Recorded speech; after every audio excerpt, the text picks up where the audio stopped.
नमस्कार, आप देख रहे हैं एनएमएच न्यूज़ में आपके साथ बबलू किलोरिया। मध्य प्रदेश में प्रधानमंत्री नरेंद्र मोदी के कई दौरे प्रस्तावित हुए हैं। ताबड़तोड़ उनके द्वारा सभाएं की जाएगी, जिसमें नीमच भी शामिल हैं। नीमच जिले के जिलाध्यक्ष हमारे साथ मौजूद हैं, इनसे बातचीत करते हैं कि किस तरह का उनका दौरा रहेगा और क्या क्या उनकी कहाँ सभा होगी और किन किन प्रत्याशियों के समर्थन में होगी। अभी प्रधानमंत्री नरेंद्र मोदी जी का सामूहिक दौरा प्रस्तावित हुआ है, कहाँ कहाँ उनकी सभा होने वाली है, किन किन प्रत्याशियों के समर्थन में? हम सौभाग्यशाली हैं कि नीमच जिले को उनकी सभा मिली है और नीमच की लाल माटी पर उनकी सभा होगी।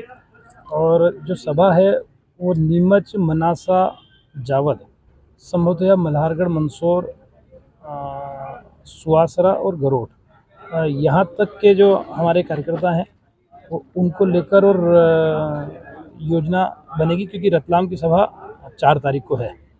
और मोदी जी का आना मतलब कि हम इस बात को समझ सकते हैं कि मात्र राजनीतिक दृष्टि से तो निश्चित रूप से भारतीय जनता पार्टी को उसका बहुत बड़ा लाभ होगा ही, पर यहाँ समाज, जनता, और मुझे तो लगता है कि एक वातावरण में एक आनंद का पल महसूस हो रहा है जब से हमको समाचार मिला है कि सम्माननीय प्रधानमंत्री नरेंद्र मोदी जी, जिनने आज देश को दुनिया के पटल पर एक नेतृत्व की भूमिका में लाकर खड़ा किया है, उनकी 9 तारीख को नीमच जिले में आगमन है। प्रधानमंत्री नरेंद्र मोदी जी आएंगे, उनके साथ कौन कौन मंत्री आएंगे या मुख्यमंत्री जी आएंगे, कौन कौन आएगा, ऐसा कुछ आया अभी ऐसा कोई कार्यक्रम नहीं आया है, पर हम ऐसा मान सकते हैं कि मोदी जी आ रहे हैं, मतलब मुख्यमंत्री जी भी साथ आएंगे।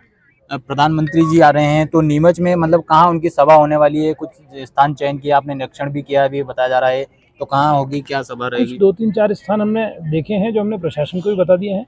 अब प्रशासन और जो उनकी जो सुरक्षा व्यवस्था की जो मोदी जी की जो टोली रहती है प्रधानमंत्री की, वो लोग अब कई अन्य पहलू देखकर और स्थान तय करेंगे। अभी जो आपने बीजेपी की तरफ से क्या तैयारियां शुरू कर दी उनके दौरे को लेकर के, क्या रहा है?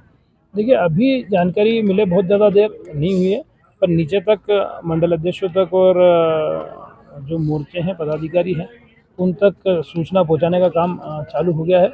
और बाकी छोटी छोटी बैठकें, बड़ी बैठकें, इन सभी माध्यमों से एक वृहद तैयारी होगी और लाखों की संख्या के अंदर एक बड़ा समागम होगा मोदी जी के आने पर।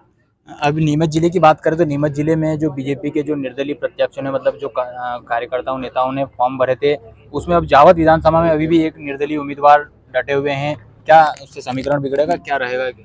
देखिए, भारतीय जनता पार्टी का कोई समीकरण नहीं बिगड़ेगा, क्योंकि भारतीय जनता पार्टी ने काम किया है और जनता इस बात को जानती है कि जिस सरकार ने काम किया है उस सरकार का होना, क्योंकि निश्चित रूप से हम एक राजनीतिक दल हैं, हम तो भारतीय जनता पार्टी जीते ये चाहते ही हैं, पर जनता भी ये चाहती है कि भारतीय जनता पार्टी का होना मध्य प्रदेश के लिए और देश के लिए कितना आवश्यक है। आप जिलाध्यक्ष हैं, आपने जो निर्दलीय उम्मीदवार के रूप में खड़े हुए हैं पूरण जी अहिर, उनसे बातचीत की तो क्या उनकी मांग थी कि क्या था उनका जो तोड़ नहीं हुआ? देखिए, ऐसी कोई विशेष मांग नहीं थी, पर मेरी उनसे 4-5 लगातार मीटिंगें भी हुई, फ़ोन पर भी बातचीत हुई, पर बहुत बार ऐसा हो जाता है कि आदमी के करीब वाले, आदमी के आसपास वाले, खुद के मन के अंदर भी ऐसे कई भाव आ जाते हैं।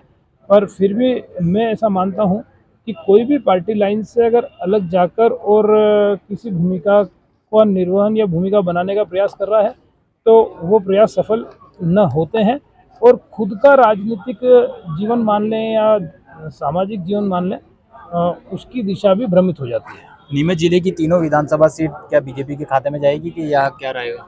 तीनों सीटें भारतीय जनता पार्टी अच्छे बड़े बहुमत के साथ जीतेगी, और अब तो बहुमत जिस हमारी उम्मीद थी कि 20-20 हज़ार से ऊपर से हम तीनों सीटें जीतेंगे, पर मोदी जी के आने के बाद वो अंतर बहुत बढ़ेगा, जिसको हम सभी देखेंगे, और आज से ही वो जो ऊर्जा है वो महसूस होने लगी है।